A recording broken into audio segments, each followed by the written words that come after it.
大家好，我哋今日咧會講下咧廠商嘅目標嘅。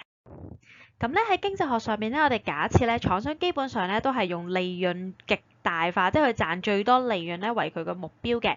咁咩係利潤咧？利潤咧就係總收入啦減總支出嘅。咁總收入咧，我哋咧都可以係即係佢嘅價錢乘翻佢嗰個賣出嘅數量，OK，P 乘 Q 嘅。咁呢個就係總收入啦。好啦，咁利潤極大化係乜嘢嚟嘅咧？好啦，例如我而家咧賣第10件嘅蛋糕，咁我假設我第10件嘅蛋糕咧，我就係咧成本係26蚊嘅呢一件蛋糕做出嚟。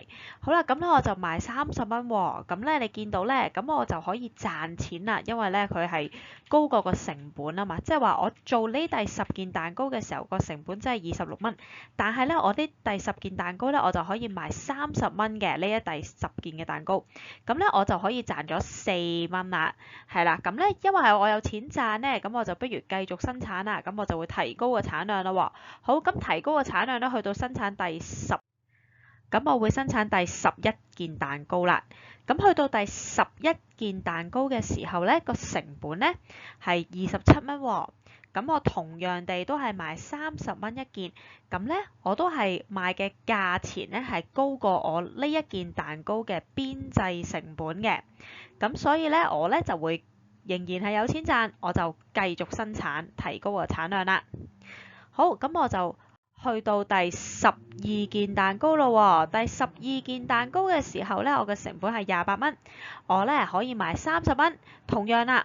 我賣嘅價錢高過我邊際成本，所以我就會生產呢一件蛋糕，佢係有錢賺嘅。咁我繼續提高我嘅產量。如是者，去到第13件蛋糕，我咧成本咧係30蚊，我同樣都可以賣30蚊，佢哋兩個係等於嘅。咁對我嚟講，其實我生產呢件蛋糕咧，我都係冇蝕嘅，係咪？咁所以咧，我咧就可以繼續生產啦。咁呢一個去到咧生產一路，頭先有第10件、11、12、13，去到呢個位置咧，我哋就叫佢呢個第13件蛋糕呢個位置咧，就係利潤極大化啦。就係佢第13件蛋糕能夠帶嚟嘅收入同佢嘅邊際成本咧係一樣嘅。好啦，咁如果我生產多啲會點呢？好啦，如果咧睇下我第14件蛋糕嘅時候咧，我嘅成本咧係32蚊喎，但係咧我都係賣得30蚊啫喎，咁即係話咧呢個第14件嘅蛋糕咧嘅邊際成本高過佢嘅邊際收入，所以咧我就會係蝕錢㗎啦。咁咧喺呢個時候咧我就會生產少啲啦，因為會唔見咗啲錢嘛。所以咩係利潤極大化呢？利潤極大化呢，就係我生產去到邊一個單位，佢嘅邊際收入等於邊際成本嘅時候呢，我就係嗰個單位產出呢，就係利潤極大化咗啦。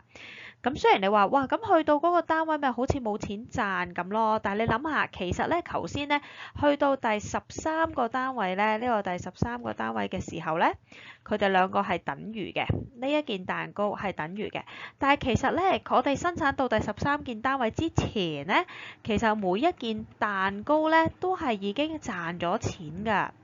咁我咧已經賺到去第13件蛋糕嗰度，全部賺晒錢㗎啦。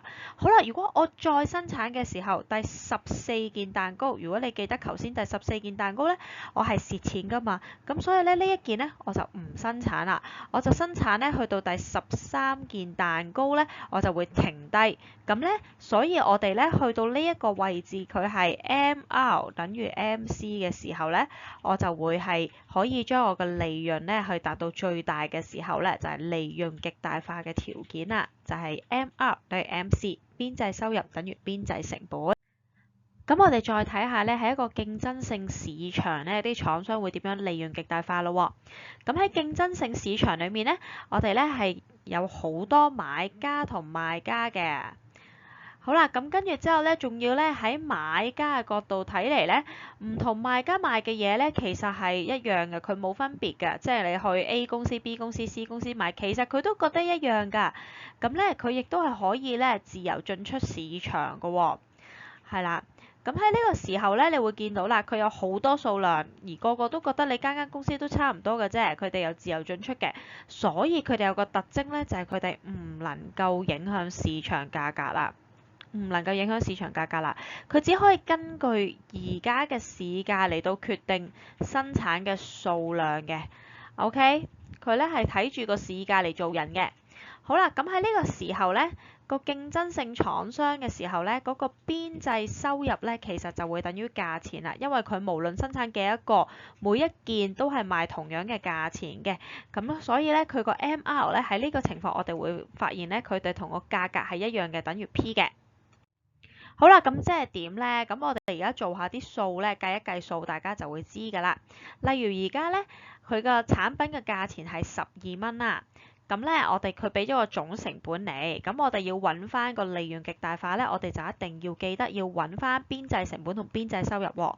咁邊際收入就最簡單㗎啦。邊際收入咧係一個利潤喺一個競爭性市場裏面咧，全部咧都會係同個價錢一樣嘅12，係啦。好啦，咁至於邊際成本咧，我哋咧就係要將佢個總成本第9個單位嘅時候，嗱第8個單位揾唔到，因為冇之前嗰個。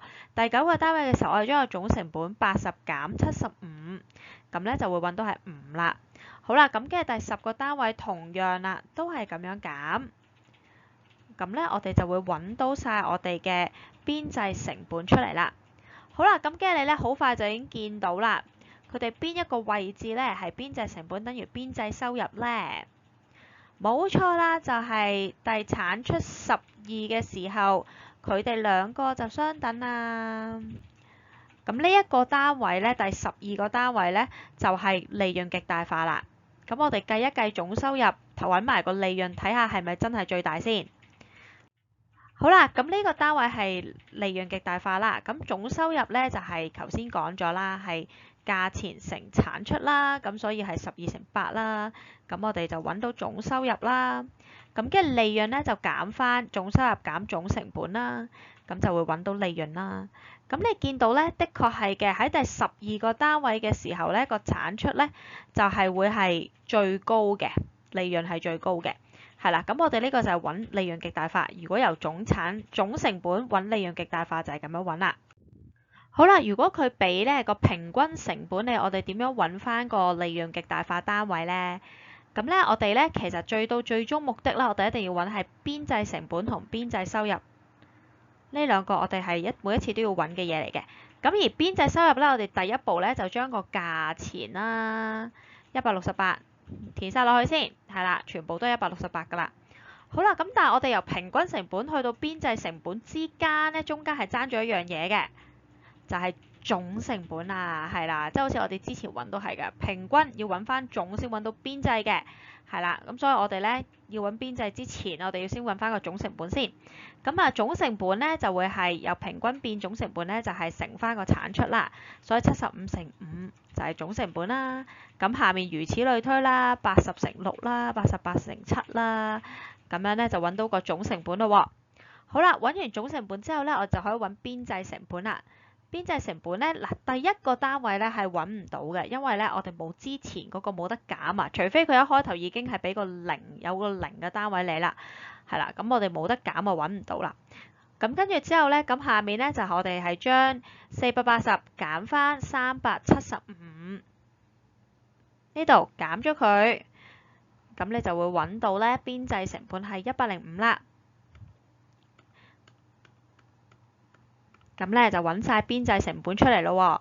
好啦，咁邊一個同168一樣呢？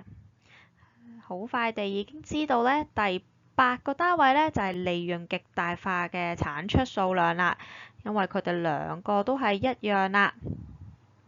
咁好啦，咁至於我哋總收入，我哋再 check 下，咁係唔係真係最大啦？咁總收入就乘翻佢啦。咁嘅利潤咧一樣啦，揾翻晒出嚟。你會發覺咧，利潤咧喺呢個時候都係最多嘅。再生產咧，其實佢就會蝕㗎啦，反而會少咗錢嘅。咁呢個咧就係我哋揾利潤極大化嘅方法啦。